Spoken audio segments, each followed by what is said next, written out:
لله الذي سهل للمسلمين طريق العبادة ويسر وجعل لهم عيد الفطر بعد صيام رمضان طول الشهر. أشهد أن لا إله إلا الله وحده لا شريك له الملك العظيم الأكبر، وأشهد أن سيدنا محمدا عبده ورسوله الشافع في المحشر، نبي قد غفر الله له ما تقدم من ذنبه وما تأخر. اللهم صل على سيدنا محمد المختار وعلى آله وأصحابه الذين أذهب عنهم الرجس وطهر. أما بعد فيا عباد الله، اتقوا الله حق تقاته ولا تموتن إلا وأنتم مسلمون. فقد قال تعالى في كتابه الكريم وهو أصدق القائلين: يا أيها الذين آمنوا اتقوا الله حق تقاته ولا تموتن إلا وأنتم مسلمون. وقال أيضا: يا أيها الذين آمنوا اتقوا الله وقولوا قولا سديدا يصلح لكم أعمالكم ويغفر لكم ذنوبكم ومن يطع الله ورسوله فقد فاز فوزا عظيما. الله أكبر، الله أكبر، الله أكبر، لا إله إلا الله والله أكبر، الله أكبر ولله الحمد. Ma'asyiral muslimin rahimakumullah, dari mimbar yang mulia ini, di tempat yang paling mulia di permukaan bumi, sebagaimana ditegaskan oleh baginda Nabi sallallahu alaihi wasallam, khairul biqa'i masajiduha, sebaik-baik tempat di permukaan bumi adalah masjid-masjidnya. Pada pagi hari raya yang penuh berkah dan bahagia ini, khatib berwasiat kepada diri pribadi dan kepada jemaah sekalian, marilah kita tingkatkan kualitas ketakwaan kita kepada Allah Subhanahu wa taala. Takwa dalam arti sebenar-benarnya, yaitu imtithalu awamirillah, mengikuti dan menjalani perintah-perintah Allah, wajtinabu nawahihi, dan menjauhi serta menghindari larangan-larangan Allah, ala tariqati Rasulillah sallallahu alaihi wasallam, dengan tunjuk ajar yang telah dicontohkan oleh baginda Rasulullah sallallahu alaihi wasallam. Karena tidak ada keuntungan dan kesuksesan yang lebih besar melebihi ketaatan seorang hamba kepada Allah Subhanahu wa taala. Sebaliknya, tidak ada kerugian dan kehinaan yang lebih besar melebihi maksiat seorang hamba kepada Allah Subhanahu wa taala. Ma'asyiral muslimin rahimakumullah, hari ini adalah hari yang mulia, hari di mana kita mensyukuri nikmat-nikmat Allah Subhanahu wa taala, terutama nikmat yang begitu agung dan begitu besar yang telah Ia anugerahkan kepada kita, yaitu nikmat berupa hidayah untuk iman dan Islam. Allah Subhanahu wa taala berfirman, "Walitukmilul 'iddata walitukabbirullaha 'ala ma hadakum wa la'allakum tashkurun." Dan hendaklah kamu mencukupkan bilangan bulan itu, dan hendaklah kamu mengagungkan dan membesarkan Allah atas petunjuknya yang diberikannya kepada kamu, supaya kamu bersyukur kepadanya. Alhamdulillah, mulai dari tadi malam kita menggemakan takbir di mana-mana. Allahu Akbar, Allahu Akbar walillahil hamd. Lalu bagaimana dan apa esensi daripada takbiran yang kita gemakan? Takbiran adalah bentuk syukur kita kepada zat Allah Subhanahu wa taala yang Maha Rahman, sebagai bentuk mensyukuri hidayah yang telah Allah anugerahkan kepada kita. Ini adalah esensi daripada takbiran yang kita gemakan. Ma'asyiral muslimin rahimakumullah, Ramadan telah berlalu, ia akan kembali, tetapi tidak ada jaminan bagi setiap kita untuk bertemu dengan Ramadan selanjutnya, karena ajal kita tidak ada yang tahu. Maka marilah kita introspeksi diri kita. Apakah Ramadan ini atau sudahkah Ramadan ini lebih baik daripada Ramadan sebelumnya? Sudahkah tingkat ketaatan kita kepada Allah Subhanahu wa taala, tingkat ketakwaan kita kepada Allah Subhanahu wa taala sudah membuahkan hasil di Ramadan ini lebih daripada Ramadan sebelumnya? Jawabannya itu ada pada diri kita masing-masing. Setelah Ramadan berlalu, masuklah kita pada hari raya Idul Fitri, di mana hari raya Idul Fitri adalah hari kemenangan yang mana setiap muslim merasakan kebahagiaan. Hari raya adalah barometer ketakwaan kita kepada Allah Subhanahu wa taala yang selama ini kita usahakan. Selama 1 bulan penuh Ramadan kita mengusahakan takwa, yang mana memang takwa yang dianjurkan dan diharapkan daripada Ramadan kita. Sebagaimana Allah Subhanahu wa taala berfirman di dalam ayat Ramadan itu sendiri, la'allakum tattaqun, supaya kamu menjadi orang yang bertakwa.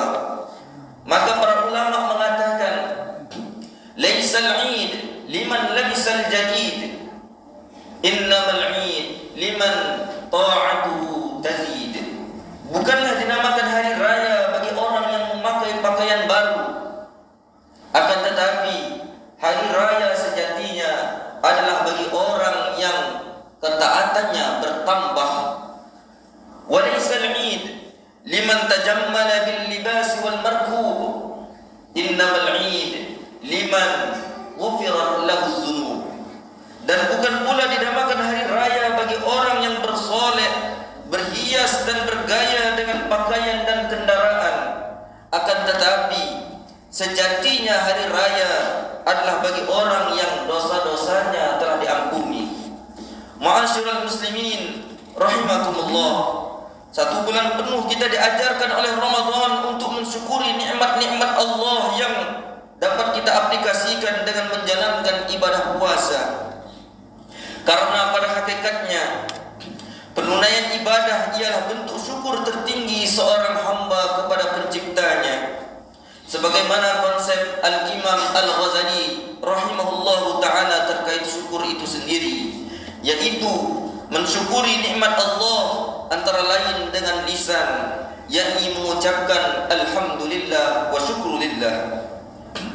Kemudian dicamkan di dalam hati betapa maha kasih dan maha sayangnya Allah Subhanahu wa ta'ala kepada kita. Sedangkan puncak syukur yang tertinggi adalah bentuk syukur dengan perilaku, yaitu memperlakukan nikmat yang ada sesuai yang dikehendaki oleh sang pencipta nikmat tersebut, atau dalam kata lain, tasarrufun ni'am li ta'atillah, mengalokasikan seluruh kenikmatan yang Allah berikan kepada hambanya untuk mentaati Allah Subhanahu wa ta'ala. Hadirin yang berbahagia, melalui momentum hari raya ini, marilah kita saling memaafkan sesama kita dan menyambung serta mempererat tali silaturahim dengan cara saling mengunjungi di antara tetangga dan sanak kerabat kita. Terkait keutamaan silaturahim, maka Al-Imam Ibnu Hajar Al-Asqalani di dalam kitab Bulughul Maramnya mengutip sebuah hadis dari baginda Nabi sallallahu alaihi wasallam yang berbunyi, man ahabba ayyubsata lahu fi rizqihi wa ayyunsa'alahu fi atharihi falyasil rahimah. Barang siapa yang ingin dilapangkan pintu rezeki untuknya, wa ayyunsa'alahu fi atharihi. Para ulama ada 2 penafsiran di dalam mengartikan penggalan hadis ini. Yang pertama diartikan secara lafziah atau secara hakikatnya, yaitu barang siapa yang ingin dipanjangkan umurnya. Kemudian pengertian atau penafsiran yang kedua, yaitu diartikan secara kinayah atau majaz, yang bermakna barang siapa yang ingin diberkahkan umurnya dengan diberikan taufik oleh Allah untuk menjalankan ketaatan serta diberi taufik untuk menata waktu kepada perkara yang bermanfaat, maka falyasil rahimah, hendaklah ia menyambung silaturahimnya. Maknanya, barang Barang siapa yang ingin dipanjangkan umur atau ingin diberkahkan umurnya, maka hendaklah dia menyambung silaturahim. Atau dalam makna lain, barang siapa yang ingin dikenang kebaikannya, maka hendaklah dia menyambung silaturahim. Karena orang yang selalu menyambung silaturahim, maka setelah kematiannya dia akan selalu dikenang kebaikannya. Dalam sebuah riwayat dari Imam Ahmad disebutkan, silaturahim wa husnul khuluq wa husnul jiwar yu'marani diyar wa yazidani fil a'mar. Menyambung silaturahim, akhlak yang baik dan berbuat baik kepada tetangga dapat memakmurkan negeri dan menambah umur. Hadirin rahimakumullah, lalu bagaimana upaya kita untuk mengawalinya? Yang pertama, Islam mengajarkan kita untuk menyebarkan salam sesama kita. Dalam sebuah hadis, Rasulullah sallallahu alaihi wasallam bersabda seraya bersumpah, "Walladzi nafsi biyadihi la tadkhulul jannata hatta tu'minu wa la tu'minu hatta tahabbu. Awala adullukum ala syai'in idza fa'altumuhu tahabbtum abshus salam bainakum." Demi zat yang jiwaku berada di genggamannya, Rasulullah SAW mengatakan, kalian tidak akan pernah masuk surga sebelum kalian beriman, dan kalian tidak akan mendapatkan iman yang sempurna sebelum kalian saling kasih sayang. Lalu beliau melanjutkan, awala adullukum ala syai'in idza fa'altumuhu tahabbtum. Maukah aku tunjukkan satu perkara yang apabila kalian mengerjakannya, maka kalian akan saling kasih sayang di antara kalian? Apa itu? Afsus salam bainakum. Sebarkanlah salam di antara kamu. Saling sapa di antara kita, saling salam di antara kita. Ini adalah menyebabkan kita ditanamkan rasa kasih sayang di antara sesama. Kemudian di antara lagi, Islam mengajarkan kita untuk saling berbagi. Rasulullah sallallahu alaihi wasallam bersabda, "Tasafahu yazhabul ghil wa tahadu tahabu wa tadhhabus syahna." Saling berjabat tanganlah di antara kalian, niscaya akan menghilangkan kedengkian, dan saling memberi hadiahlah di antara kalian, niscaya kalian akan saling menyayangi dan dapat menghilangkan permusuhan. Pernah suatu kali Sayyidina Abu Hurairah radhiyallahu anhu bertanya kepada Rasulullah sallallahu alaihi wasallam, "Wahai Rasulullah, tunjukkanlah kepadaku perbuatan yang jika aku lakukan maka akan masuk surga." Maka Rasulullah sallallahu alaihi wasallam bersabda, "Wahai Abu Hurairah, berilah makan, sambunglah silaturahim, kemudian salatlah pada malam hari ketika orang sedang lelap dalam tidurnya, maka kamu akan masuk surga dalam keadaan selamat." Ma'asyiral muslimin rahimakumullah, demikianlah seluruh nasihat dari khutbah ini.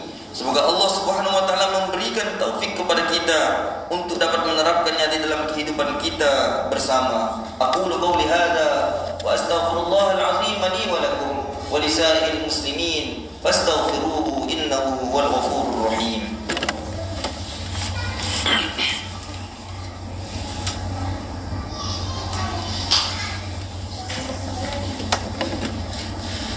Allahu akbar, Allahu akbar, Allahu akbar, Allahu akbar, Allahu akbar, Allahu akbar, Allahu akbar kabira, walhamdulillahi katsira, wa subhanallahi bukratan wa asila, la ilaha illallah, Allahu akbar, Allahu akbar walillahil hamd. Alhamdulillahi ala ihsani, wa syukru lahu ala taufiqihi wa imtinani. وأشهد أن لا إله إلا الله وحده لا شريك له وأشهد أن سيدنا ونبينا ومولانا محمدا عبده ورسوله الداعي إلى رضوانه. أما بعد، فيا أيها الحاضرون، اتقوا الله فيما أمر وانتهوا عما نهى، واعلموا أن الله أمركم بأمر بدأ فيه بنفسه وثنى بملائكته بكرسه. فقد قال تعالى في كتابه الكريم: إن الله وملائكته يصلون على النبي يا أيها الذين آمنوا صلوا عليه وسلموا تسليما. اللهم صل وسلم وبارك على سيدنا محمد الفاتح لما والهادي إلى صراطك المستقيم وعلى آله وصحبه حق قدره ومقداره العظيم. وقال النبي صلى الله عليه وسلم: أرحم أمتي بأمتي أبو بكر، وأشدهم في دين الله عمر، وأصدقهم حياء عثمان، وأقضهم علي بن أبي طالب، وفاطمة سيدة نساء أهل الجنة، والحسن والحسن سيد شباب أهل الجنة، وحمزة أسد الله وأسد رسوله. اللهم اغفر للعباس وولده مغفرة ظاهرة وباطنة لا تغادر ذنبا. الله الله في أصحابي، الله الله في أصحابي، لا تتخذهم غرضا بعدي، فمن أحبهم فبحبي أحبهم، ومن أبغضهم فببغضي أبغضهم، ومن آذاهم فقد آذاني، ومن آذاني فقد آذى الله. خير القرون قرني، ثم الذين يلونهم، ثم الذين يلونهم. اللهم اغفر للمؤمنين والمؤمنات، اللهم أعز الإسلام والمسلمين، وأذل الشرك والمشركين، اللهم أعلي كلماتك إلى يوم الدين. اللهم اغفر أمة سيدنا محمد، اللهم ارحم أمة سيدنا محمد، اللهم اصلح أمة سيدنا محمد، اللهم ألف بين قلوب أمة سيدنا محمد، اللهم ابعث فيهم سلطانا نصيرا يا قوي يا متين. اللهم بارك لنا في هذا اليوم، اللهم إنا نسألك خير هذا اليوم وخير ما فيها وخير ما بعدها. اللهم انصر المجاهدين في كل مكان، اللهم انصر المستضعفين في كل مكان، اللهم انصر المسلمين في كل مكان، اللهم انصر المجاهدين والمسلمين والمستضعفين من إخواننا في فلسطين يا رب العالمين. اللهم انصرهم نصرا عزيزا، نصر من الله وفتح قريب، وبشر المؤمنين. عباد الله، إن الله يأمر بالعدل والإحسان وإيتاء ذي القربى وينهى عن الفحشاء والمنكر والبغي يعظكم لعلكم تذكرون. فاذكروا الله العظيم يذكركم، واشكروه على نعمه يزدكم، ولذكر الله تعالى